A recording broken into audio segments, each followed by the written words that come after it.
Well, this is the Footy Interchange Exchange. It is the opportunity for you to be part of the podcast, to throw a question at myself or to Will Schofield, the People's Podcast, as I like to call it, Schoey. Let's get stuck into it. Of course, anyone that throws you a question and is a patron of the podcast, we will guarantee that we answer your questions, and you're going to fire us off with those first. It's a little bit like super comments on Monday nights. We just read them out and you can ask anything you like. I especially like them when they're just hanging a little bit of heat on Paps. Just if you see something Paps does on the weekend, you want to know. Oh, I'm just saying. What have I done? No, I don't know. I haven't read it. Oh, I don't pre-read these. They just come out. I'm just saying. I definitely will ask. Well, definitely will anyway. But I like the ones that give you a bit of heat. Anyway, this one, Zen has chucked a couple in there in terms of impact on the team and the game. Where does Nat Fyfe rank in all time? I'll say all time Dockers, just because all time AFL, I don't know, but dual Brownlow medalist, multiple best and fairest, multiple Australians. He's very good, one of the best. Probably. In terms of Freo, I think he's two. Yeah, I think it's Pavlich, and it's no disrespect, but like it's Daylight, and then I have Pav Daylight above most, just a weapon. Nat Fyfe 2, Mundy 3, probably Walters and Sandilands rounding out the top 5. Yeah, I reckon there's probably a blanket of players through there that you can sort of throw in probably after that top 3, but I agree with the top 3. Maybe Fyfe a little bit closer to Pav in terms of what he did. It was a real changing of the eras, I guess, as Nat was sort of coming through. But again, I think a lot of people sort of forget how dominant he was as a midfielder in the competition for a period of time before injuries unfortunately sort of took their toll. And if you sort of think if he hadn't been injured, how much more he might have accomplished in terms of those personal accolades and that type of thing, and what Fremantle might have done in some seasons. But he would just absolutely bully other midfields with his size and his ability to clear the footy. Yeah, I agree with that, mate. All of those, we did speak about him a little bit yesterday as well. Zen's also asked, and this is probably relevant given the start of the AFLW season this week. Zen also says, I know you don't normally talk too much waffle, but how good was the Claremont-Subi Waffle W qualifying final? So scores were all tied up at the finish, went to extra time, 1 point victory to the Tigers in extra time. How good for women's footy? Yeah, I think the other team had a chance to win it twice, kicked it out on the full both times, and Claremont had kicked the first point of that extra time and then held on. So I think in terms of AFLW, I've probably noticed this year, I reckon it's the best it's been done, adding a little bit of personal and player interest stories early. It just feels like most other years we kind of get there and the season starts and it's like, well, who's playing for who? What are the acquisitions? Yeah. I reckon there's been a really concerted effort either by the AFL or by the teams themselves to really add, I think, a bit of background and context on some of the girls and where they're playing and what positions they are and who they are, across multiple levels of media. And I think it's been done the best this year. So from off the back of that, I think from an interest level, like it should be the most interesting year of AFLW footy. You and I will be working across games with Fox Footy. Yep. And that extends then to the Waffle W, to other competitions as well. It should, as it stands, it should just get better and better. I don't know if you have anything to add on that, but it has gotten better and better. The expansion's probably played a little bit of a part in some sort of lopsided games across the last couple of years. I think the fixturing this year is going to be more beneficial, given they're not playing those games off shorter breaks and not playing all those midweek games. It's a lot more a settled fixture. It's got a lot of criticism from, I think mainly from some old school footy fans, which I don't think's warranted a lot at times. If you support your team, if you support West Coast or you support Freo, you support Carlton, you support Sydney, you should be supporting the women's team too. Like, it's very easy. You already support the club, support the women's team too. Get along to games or just tune in on TV, because that's the only way the league gets better is by people investing in it, by either walking through the gates or watching it on TV to get it to that point. And for me, like, I actually really love taking the kids to the AFLW. Yeah. I think the environment there is brilliant. The games are a little bit shorter than AFL games. holds their attention a little bit more, and you get a lot closer to the action, and it's a much more family-friendly atmosphere. Like my boys love going along because they get their face painted and they can go and kick the footy, around the outside of the ground if they want to. Out in the oval as well afterwards. Yep, you can go and have a kick on the oval. They've got the bouncy castles and all that type of stuff, which I know is all extra to the actual game itself, but the actual environment of it, I think is brilliant, and if people just give it a chance a bit more, I think they'll enjoy going along. I think there's a bit of a loud minority in that regard. I think most people I'm not going to sit here and say, "Oh, you need to support do whatever you want," but I do think that people are enjoying it. I think the crowds are growing, people watching are growing, and I think the important thing is sort of, as I said off the top, is the human interest part. It's like you need to learn a little bit about who the players are, and then you're like, "Oh, I like that." Whoever, number 17 for West Coast or whatever you want to do, you get a bit more of that. No, it's all good. All right, Dino, you're up next. My question is, now Dino emailed the podcast off the back of Monday's show, and so, Dean, I did see it, just wasn't sure how to present it, but I feel like this is a good place to do it. He said, if I were to pay it forward, who should I shout a carton of shelters to? Has to be someone who's struggling a bit, maybe gone through a tough time and just wants to pick me up. He doesn't want it as a competition as to who's having the worst time of it, or doesn't want that. But Dean, who is a big supporter of us, has been for a long time, just wants to pay it forward. So chuck it in the YouTube comments below. How good's that? Again, it doesn't need to be a comp who's struggling the most, but Dino wants to send a carton of shelters around, and maybe we'll start something up. I like it, Dino. He's got a question as well. And he says, otherwise footy related, has free agency helped or made the gap between the top and bottom teams too big? And should there be a loyalty bonus for players who stay at a club that's outside of the cap? From Dino. I like the question. I actually think that free agency has helped the strong clubs get stronger because they're able to attract players they wouldn't normally be able to get. I agree. By having early draft selections that they'd have to trade away. So, I think that's absolutely the case. Is that what it was designed to do? No. It was probably designed to help some of those clubs attract star players and pay them a bit more, but that's not how it's gone. And it's helped players move, Schoey, that might have been at sort of a mid-tier club or a struggling club and have that opportunity to go and play in a stronger team and get a premiership. Yeah. The counter argument to that is, well, is it there for equalisation or do you play to win? And I know that they're completely different concepts. Yep. Because if you're the player, you play to win, or you play for money. I don't know, but most play to win. So it's like you want to get. Of course, you want to go to Collingwood over St Kilda. Yep. Well, I would. So the point is it's conflicting, right? If it's there for equalisation, well, I don't think that's ever going to work. Unless they somehow tier free agency money, respect to sides that suck or don't have the resources, which I don't think they're ever going to do because that's unequal in the first place. In the end, it's down to the footy clubs, I think, to make successful and competitive environments. And the ones that are struggling would say, well, how are we meant to do that when all the players are going other places? Well, I don't know.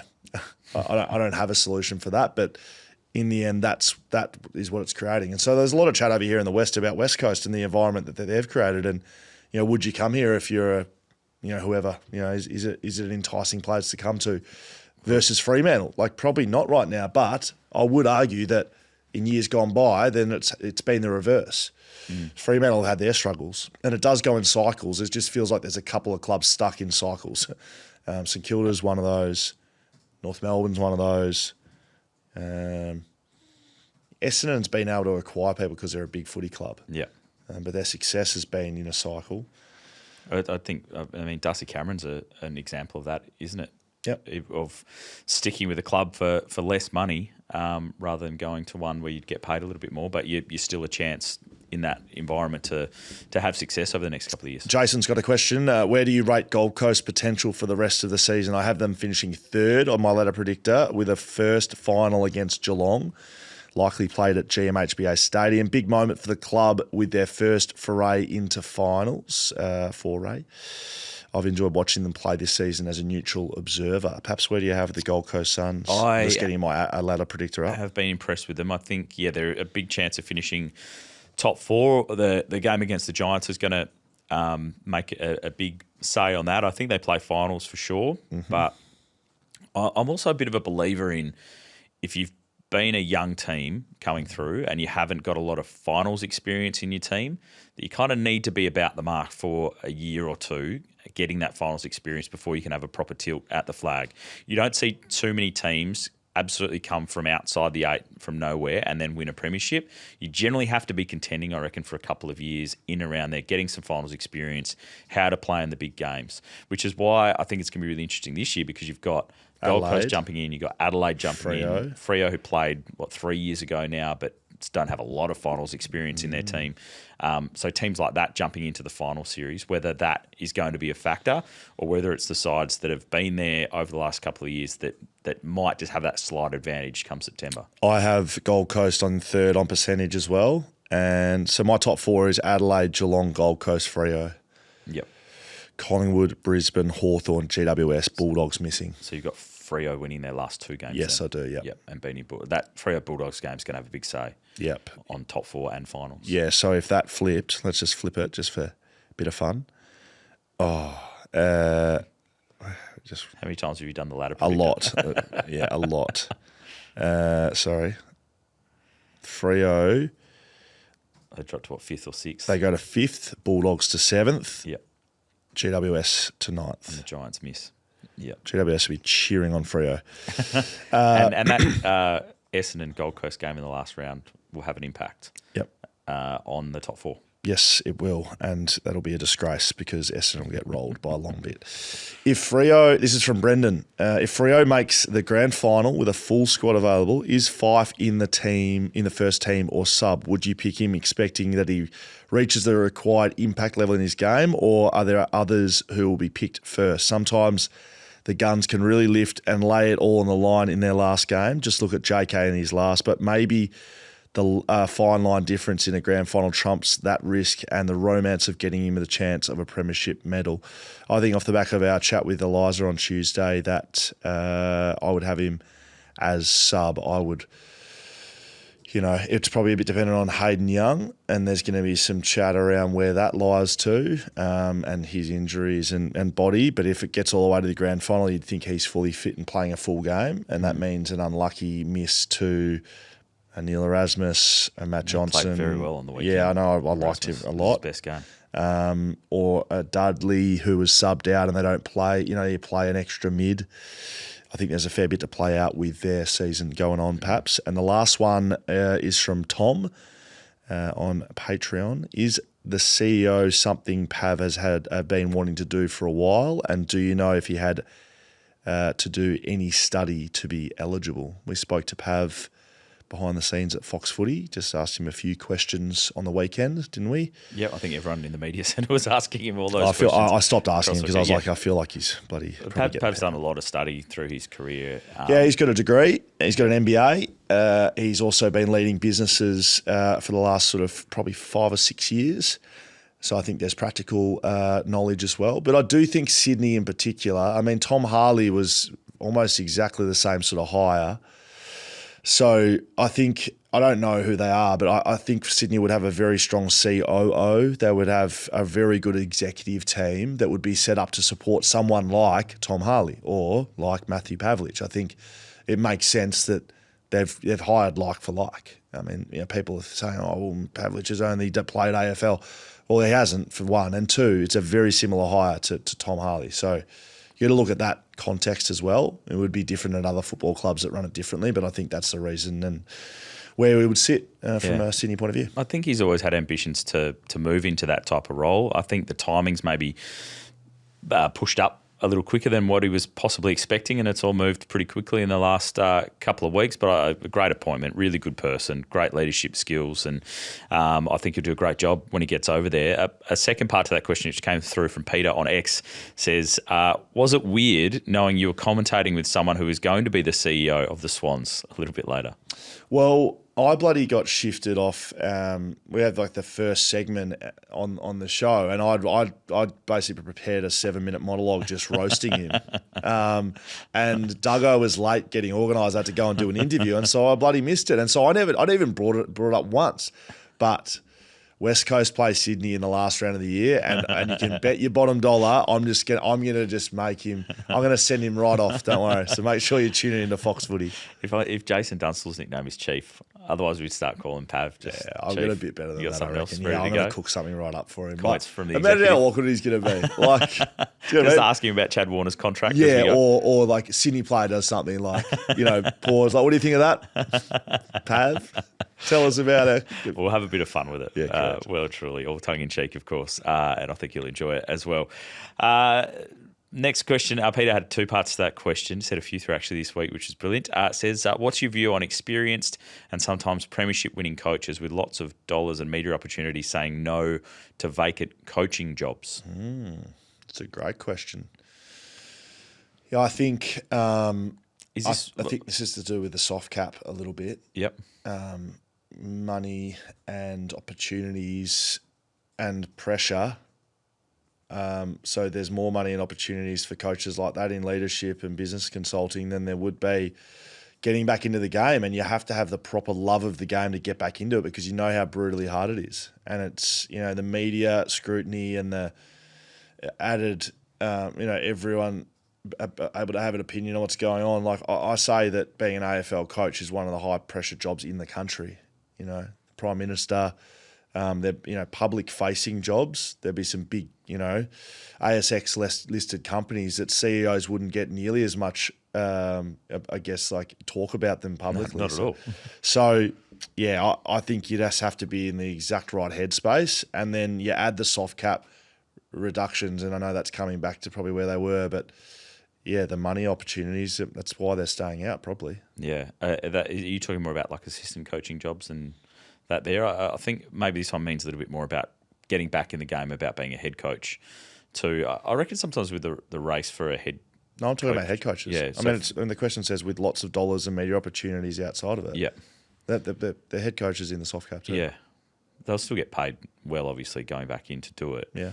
But it feels like sometimes, we spoke about this with Drew Jones on the thing, if Nathan Buckley had already been sort of pushed and sort of the front runner for it, I reckon sometimes in these things, like all the potential applicants know exactly what's going on around the scenes in terms of throwing their hand up for it or not. So you don't want to put your hand up and then not get it. No, exactly. I think we've seen that in the past through a lot of these processes, not necessarily in this one, but they know what's going on. And if it's not quite the right time, then you continue to have a break and you wait for that right opportunity to bob up, especially if you're not 100% sold on it just yet.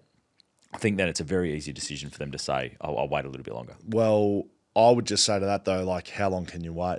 That's also true. How long can you be out of it before you just used to coach back in the day? Been out of it for too long. Yeah, correct.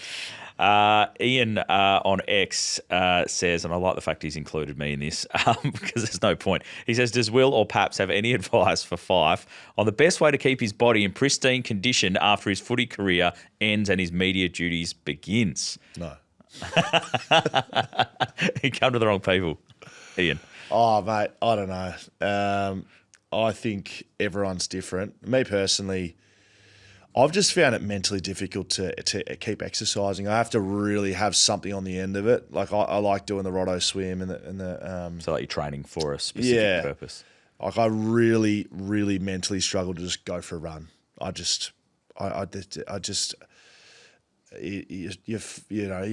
Me personally, I've fought so hard. I hated training. I hated pre-season. I hated off-season. I just wanted to play. And so now I'm like, there's not, it's just my own personal health. The motivation's not there for me, to be out in a run pushing myself like I used to. And I really struggle to just go at a half pace like, maybe everyone else does. I don't enjoy it. So that's what my biggest challenge has been, but that's different for everyone. I know some guys love it. Like Pritter's got a gym in his house. Like he's off his head, loves it. And so some guys do. I don't. So maybe not the best guy to speak to for Fifey. And Ian says, how good will the Prime documentary be if Freo wins the 2025 Cup with Fife playing each game till then? Is there a doco happening right now? There is. Of the AFL season? Or? Yep. Oh, is that what they're talking about? They were speaking. They were in at Melbourne doing that. I think they've included Melbourne in it now. Drive to Survive. It's kind of like that, yeah. I think very good. It's happening. This good. I forgot I was running this. Lag mantle? What does that mean? Flag mantle, baby. Look at that. Let's go. I thought I'd just wear that underneath. I'm not Move your mic out of the way. Okay, hang on. Have a look. There we go. If you're watching on YouTube, I'm wearing a giant flag mantle. I'm wearing a giant flag mantle thing. Now, are they left over from a few years ago, or are they being repurposed? I did put it on this morning thinking maybe we should have another run at it, but I can't really be bothered. So Schoey's getting rid of the remaining stock. No, Get involved. No, not yet. Not yet. But there's some BackChat merch over there that looks a little bit Freo, so you could do that if you like. Good. Jace Hoff says, Paps loved your WWE reference at the start of the Hawks-Collingwood game on the mighty 6PR with Skeet. Is that bookmark ratings these days? I'm not sure. Mike, It certainly is. It says, my question, what did you think about SummerSlam? I don't know what any of that means. Talk to us. I was going to get a few more references in. What did you do? I was waiting if there was a player who was on crutches on the weekend, hoping that they'd just throw them away like Seth Rollins did to cash in his money in the bank at SummerSlam. Don't know what you're talking about. Very good moment.